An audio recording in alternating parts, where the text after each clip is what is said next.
Today, so many organizations are concerned with employee happiness and engagement to the level that sometimes it is reaching complacency and relaxation, and it's not actually producing the required productivity that is supposed to come as an outcome of engagement and employee happiness.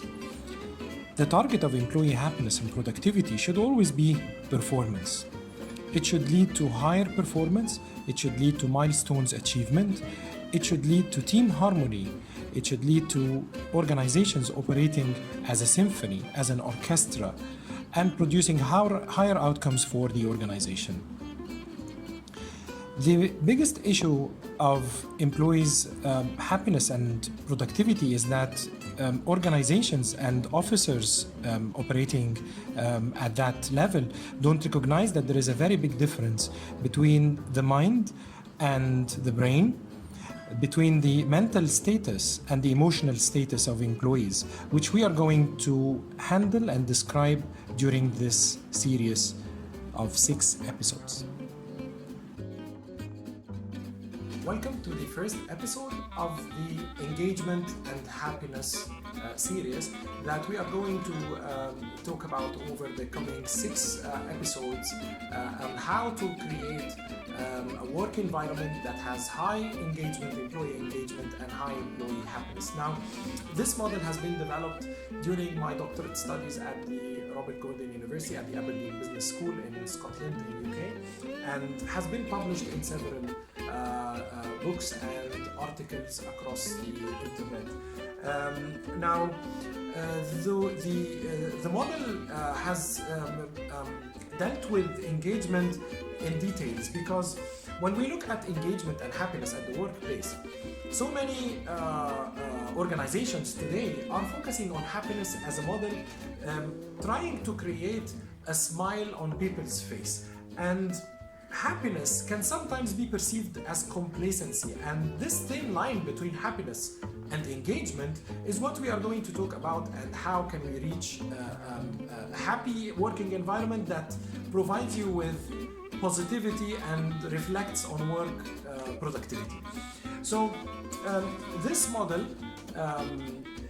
over 3 years of study, we looked at the engagement drivers and what actually drives employee engagement. We found that it's very different from one culture to another culture, from one individual even to another individual, from one working environment to another working environment, from one organization operating in one field to another organization operating in a different field, even from one organization in one field to another organization in the same field but operating under different circumstances. And we found that there is no common pattern in terms of what drivers, but the drivers fall under categories, and we found that the categories are available and are clear to us, that they fall into 4 categories. The 4 categories all start with the letter H, and we call the model the 4H engagement model. First, H is the head, where we focus on the rational engagement and rational happiness, which is the logic of becoming happy and the logic of becoming engaged at work. And this is going to be the focus of our next episode, which is going to be episode 2 of the engagement series, engagement and happiness series. Then the second H is the heart. It's the emotional engagement or the emotional happiness at work. And this is going to be the focus of episode number 3. And then the hand, which is the physical engagement and the physical happiness. And this is going to be the focus of the episode number 4.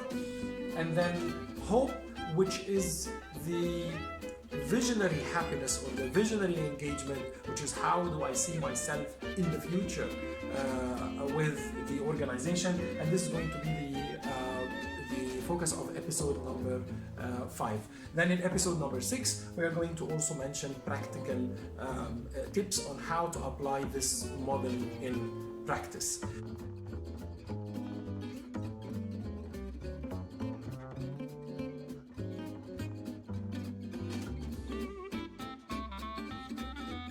Over the coming weeks, we are going to explain each one of them and provide technical tips on how to apply them in practice. See you next episode.